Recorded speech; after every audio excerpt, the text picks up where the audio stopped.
আসসালামু আলাইকুম, hello everyone, সকলে কেমন আছেন? আশা করছি সকলেই অনেক অনেক ভালো আছেন। টিকটক প্লেলিস্ট এই নামটা শোনেন নাই এমন টিকটকার হয়তো বাংলাদেশি কমই আছেন। আজকের ভিডিওতে আমি আপনাদেরকে দেখাবো যে টিকটক প্লেলিস্ট কিভাবে তৈরি করবেন একদম শুরু থেকে, মানে একদম নতুন।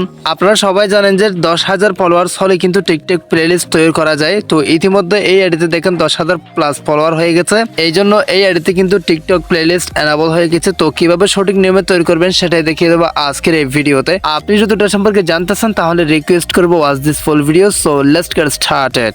অলরাইট, সো গাইস, তো তার জন্য প্রথমত আপনাদের যে কাজটি করতে হবে, দেখেন আপনার যদি 10,000 ফলোয়ার্স হয়ে যায়, আপনি এখানে দেখবেন আসলে আপনার 10,000 ফলোয়ার্স হয়ে গেলে আপনাকে এরকম একটা নোটিফিকেশন তারা দেবে, যেটাতে লেখা আছে শর্ট ভিডিওস ইনটু প্লেলিস্ট। তো আপনি কি করবেন, প্রথমত আমি স্টেপ বাই স্টেপ দেখাচ্ছি, একটু বোঝার ট্রাই করবেন। যদি আপনি সবকিছু বুঝতে পারবেন তাহলে ইজিলি আপনি প্লেলিস্ট তৈরি করতে পারবেন। সো প্রথমত আপনি কি করবেন, এই যে এই লেখাতে একটা টাচ করে দিবেন। আমি আপনাদেরকে সহজভাবে বুঝিয়ে দিচ্ছি। অবশ্যই আমাদের এই ভিডিওটা দেখে যদি উপকৃত হয়ে থাকেন আমাদের চ্যানেলটি সাবস্ক্রাইব করে রাখবেন পরবর্তী আরো এরকম ইন্টারেস্টিং ভিডিও সবার আগে পাওয়ার জন্য। আর পাশে থাকা বেল আইকনে ক্লিক করে অল সিলেক্ট করে দিবেন নেক্সট ভিডিও সবার আগে পাওয়ার জন্য। সো গাইস দেখেন এখানে দুইটা স্টেপ আছে, একটা হচ্ছে কি স্টেপ 1 আর একটা হচ্ছে কি স্টেপ 2। প্রথমত এখানে লেখা আছে নেম ইউর প্লেলিস্ট আর দ্বিতীয়তে লেখা আছে add videos to your playlist.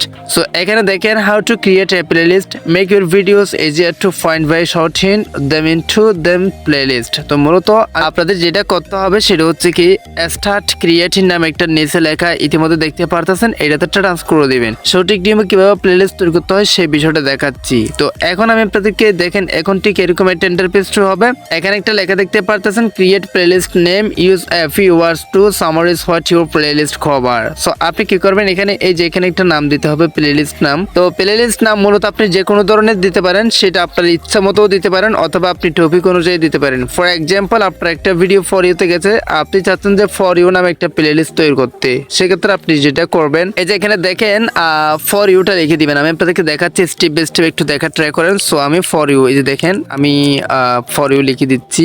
Alright, দেখেন আমি ফর ইউটা লিখে দিয়েছি খুব চমৎকার ভাবে, যে ফর ইউটা লিখে দিয়েছি। তারপর আমি যে কাজটি করব, এই যে দেখেন নেক্সট নামে একটা বাটন আছে না, এটাতে টাচ করে দেবো। টাচ করে দেওয়ার পর দেখেন সরাসরি আমাদের ভিডিওতে চলে আসছে, মানে আমরা কোন ভিডিওটা ফর ইউতে গেছে কোন ভিডিওটা অ্যাড করব সেটা কিন্তু এখানে আমাদেরকে বলতেছে, মানে কোন ভিডিওটা অ্যাড করবেন। সো গাইজ আমি আপনাদেরকে দেখাই, এই যে দেখেন দ্বিতীয় নম্বর ভিডিওটা কিন্তু আমার ফর ইউতে গেছে, যেটা 1.8 মিলিয়ন। সো এই ভিডিওটা আমি মানে প্লেলিস্টে অ্যাড করব, মানে ফর ইউতে গেছে এই জন্য আমরা ফর ইউ প্লেলিস্টে অ্যাড করব। এভাবে আপনি একাধিক প্লেলিস্ট অ্যাড করতে পারবেন, কোনো রকম কোনো প্রবলেম হবে না। তো অ্যাড করার জন্য আপনি যে কাজটি করবেন, অবশ্যই আমাদের চ্যানেলটি সাবস্ক্রাইব করে রাখবেন, এই অপশন একটা টাচ করে দিবেন। তারপর আপনি যে কাজটি করবেন, নিচে ডাউন নামে একটা লেখা আছে ডাউন 1, এটাতে একটা টাচ করে দিবেন। টাচ করে দেওয়ার সাথে সাথে দেখেন প্লেলিস্ট ক্রিয়েট নামে একটা লেখা আসছে। আমাদের অলরেডি একটা প্লেলিস্ট তৈরি হয়ে গেছে, আমি আপনাদেরকে হোম পেজে গিয়ে দেখাচ্ছি। তো গাইজ দেখেন এই যে ফর ইউ নামে একটা প্লেলিস্ট অলরেডি তৈরি হয়ে গেছে, ইতিমধ্যে আপনি দেখতে পারতেছেন। তো মূলত আপনি হয়তো বুঝতে পারছেন কিভাবে নতুন রূপে প্লেলিস্ট তৈরি করতে হয়। আপনি যদি আরো প্লেলিস্ট তৈরি করতে চান সেক্ষেত্রে প্লাস এখানে টাচ করলে ইজিলি তৈরি করতে পারবেন, যেটা এরকম টাচ করে আপনি নামটা দিবেন, তারপর ভিডিওটা সিলেক্ট করবেন, প্লেলিস্ট হয়ে যাবে। সো গাইজ এই ছিল মূলত টিকটক প্লেলিস্ট তৈরি করার নিয়ম। আই হোপ আপনারা ভালোভাবেই বুঝতে পারছেন। এর মধ্যে কোনো কিছু না বুঝতে থাকলে, কোনো প্রশ্ন থাকলে অবশ্যই কমেন্ট বক্সে কমেন্ট করে জানান। আর পার্সোনালি কোনো কিছু জানার থাকলে আমাকে মেসেজ করতে পারেন। সো গাইজ এই ছিল মতো আজকের ভিডিওটা এখানে শেষ করতেছি। সবাই সুস্থ থাকবেন, ভালো থাকবেন, দেখা হবে নেক্সট কোনো একটা ভিডিওতে। Thank you so much. আসসালামু আলাইকুম।